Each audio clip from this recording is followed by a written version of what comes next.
Hi, this is Trevor Emden, and today I want to talk to you about something a little different, a little deeper. Because if you want to be a well paid, effective, and fulfilled coach, then you have to be in love with yourself. Now, I hesitate to say that because I know that phrase, that very idea, can scare some people. They think it's about vanity, or it's egotistical, or I have to put others first, especially being in a helping profession like coaching. And I was a mental health nurse and a psychotherapist for nearly 40 years. So I'm well aware of the need to put others first. So let's talk about that first, because there's a paradox in there. And one of the things in the helping profession that's well known and a problem, a perennial problem for all those professions, doctors, nurses, helpers of all kinds, is something known as burnout. And that comes about because of exactly that. The helper putting others first so much of the time, but the patients need my help, the clients need my help, the family needs my help, my mother needs my help, my children need my help, until you, or the helper, has nothing left to give. Now, in the physical world, this is easy to see. If you've got a bowl full of fruit, let's say or a barrel full of apples, let's say, and you say, right, I'm going to give apples to everybody. Eventually you will have an empty barrel unless you find a way to replenish your stock of apples. Pretty simple. Now, with helping, we need to replenish not just our energy, that's sleep and R&R and the things that we know how to do, maybe mindfulness, meditation, those kind of practices that are becoming more popular, and those are all good things. But we also need to feel that we have something in us to give out, that we are good, that we are fulfilled. I want to say fulfilled, but full, right? So it's the same with love. You can't just go on loving and loving and loving and loving and loving and loving when it doesn't come back. It has to be reciprocal so that both parties want to keep going, as it were. So think about that. Whatever you are giving, it has to be replenished. Now, in terms of how do you replenish your own inner core? How do you replenish your sense of self-worth, the sense of I've always got something left for me? Well, part of it is simply time out. Take some time out and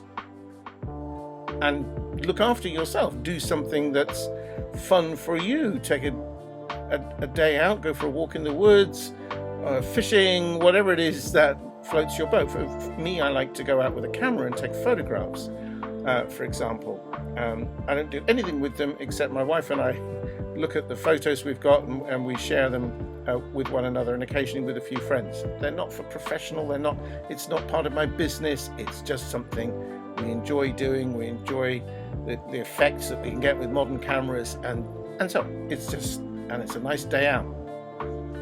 So that's, it's just an example of a way of looking after yourself. But there's a deeper level to this as well.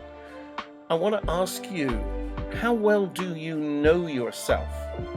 In other words, be cautious, be aware that you don't have to just be a conglomerate of what other people expect you to be. Now that sounds kind of, I don't know what it sounds really, but I'm aware that that's what I used to do. It's like, well, how do I put myself out there in a way that other people are going to like me, other people are going to want to do business with me, all of how do I tick all the boxes? And eventually I got wise, I got smart, and I realized I will never tick everybody's boxes. That's not my job, and it's not your job. Your job is to be you and follow your own inner wisdom I'll tell you a bit of my story to help give them some substance to this. So some of you know, if you've been watching my videos for a while, and I've kind of alluded to it already in this video, that my background is in mental health, and I was for many years a psychotherapist, trained as a psychotherapist within the job that I was doing, the bigger job that I was doing in mental health nursing. I did that training, and it was my job for 10 years out of the 37, 5 days a week, however many weeks a year. But to get there, that wasn't a straight road from school to college or university to psychotherapy.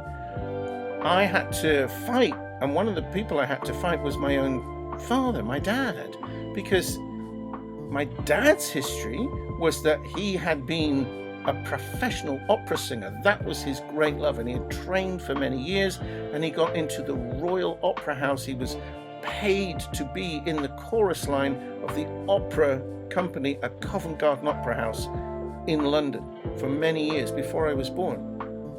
Something he was extremely proud of, and something very few people ever get to do. But times change. He met my mum, got married, and when I was on the way, a family was coming, and it just wasn't a suitable lifestyle anymore. So fast forward, he ended up running gift shops by the seaside in England for tourists. Now, there's no way of sugarcoating this. He hated that business. He hated everything about it. He had no real interest in it. He didn't care for the stock that we sold, the trinkets and the tourists. He said it was rubbish, junk. So therefore, no respect for the tourists who bought it, who were actually putting bread and butter on our table, because why would you have respect for people who buy junk? He didn't have much time for the sales reps who had to sell him the junk, and he just really didn't like the job. But it made money. It was a convenient job, and he kind of fell into it, or it fell into his lap kind of thing when I was still at school, and that's what happened. But then when I was leaving school, when I was coming up for that age, he said to me, well, when you've finished your education, I want you to take over. And we ended up having this huge row because I said, well, I don't want it, and I didn't ask you to do it, and why would you want to inflict on your own son something that you personally hate? I was 17, I think. We had a huge row. It was awful. And he ended up saying to me, well, you've got to make a living. And it was true that at the time I had no plan. I didn't know what I was going to do when I left school. I didn't know I was going to go into the world of mental health. I didn't even know that you could do that for a living at that age, I don't think. And he said, you've got to make a living. And my riposte was, well, you might be making a living, but I don't think you're having much of a life. Which didn't go down too well, but I did mean it. And I would still mean it to this day. And so even at that age, somehow I was strong-willed enough or stubborn enough, whatever you want to call it, to listen to that inner guidance, that wisdom that is like, this is not for you, Trevor. I knew that. And I didn't, as I say, I had no other plan. The part of my fear when I said that to him was not just about, I knew it would offend him, but also that if he said to me, well, what else are you going to do? Which he probably did, I don't remember now. I really didn't have an answer. I couldn't have stood up at that point and said, I'm going to carve myself a career in the world of mental health and psychology and psychiatry. I couldn't have said that because I had no idea. Right? So it would have been a shrug, which would not have gone down well either. But when you set your internal GPS, your sat-nav, things show up. I really have come, I mean, we didn't have sat-navs back then when I was 17, but I really have come to understand, believe, this is woo-woo, I can't prove this to you, that when you set a clear intention, things do show up. So, I mean, how that showed up was, it was a coupon in a TV listings magazine. It was a couple of years later that this advert appeared, and I was like, well, I didn't know you could do that. It was a great ad, and it was just, we're recruiting, apply. So I clipped the coupon and I applied, and I got the interview at the training hospital that I wanted, and I got accepted in principle at that interview. But the head of the school said to me at the end of the interview, at the moment we have no vacancies for the next school, which was to be that September. So he said, how much notice do you need to give your dad? And I was like, no, I don't have a contract, but obviously as much as possible, because if I go, he'll be, short of, I was working for him in the office. I was doing the admin, doing the wages and stuff. And I got home to a frosty atmosphere, because obviously my dad knew that I'd been for this interview and I was trying to leave. And a few days later, maybe, I can't remember, about 3 or 4 days later, the phone rang, and it was that school, and they said, somebody's dropped out. The place is yours, do you want it? It all just fell into place. Lots of things like that have happened to me in my life.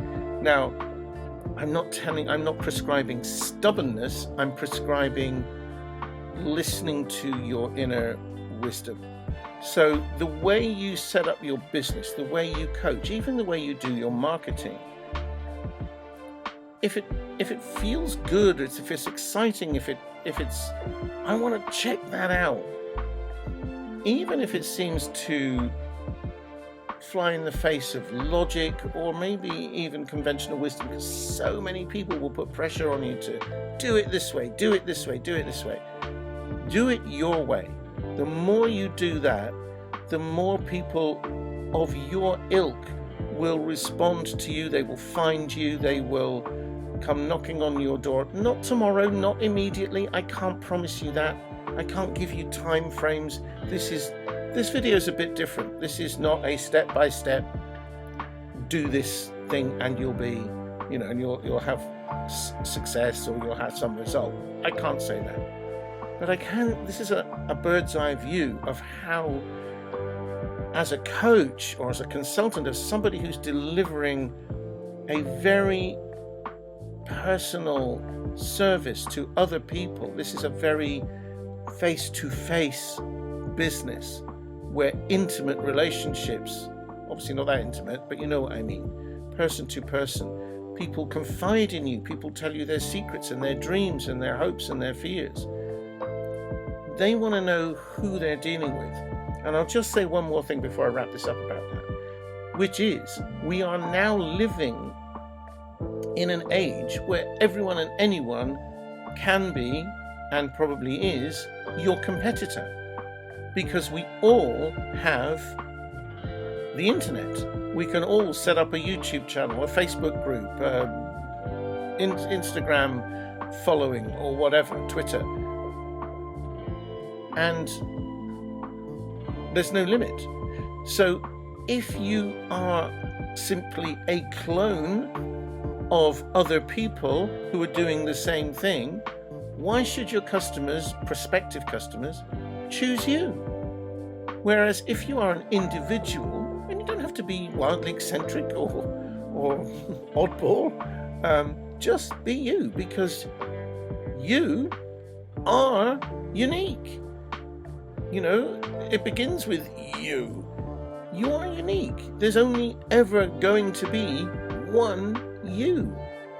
So express yourself in whatever way seems right and exciting and meaningful and fulfilling to you, and you will have not just more business, but you'll have a more exciting business for doing so. I hope that's helpful. See you very soon. Thank you for watching. And if you want to talk to me, there'll be a link in the description below where you can book a call.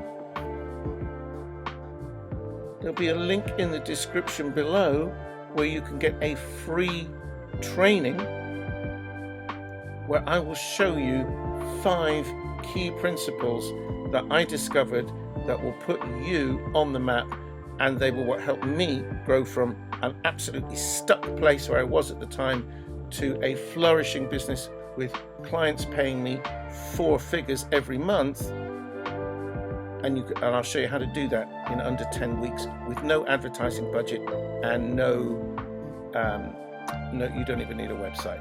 If you've got one, it's fine. It's not going to get in the way, but it's not necessary.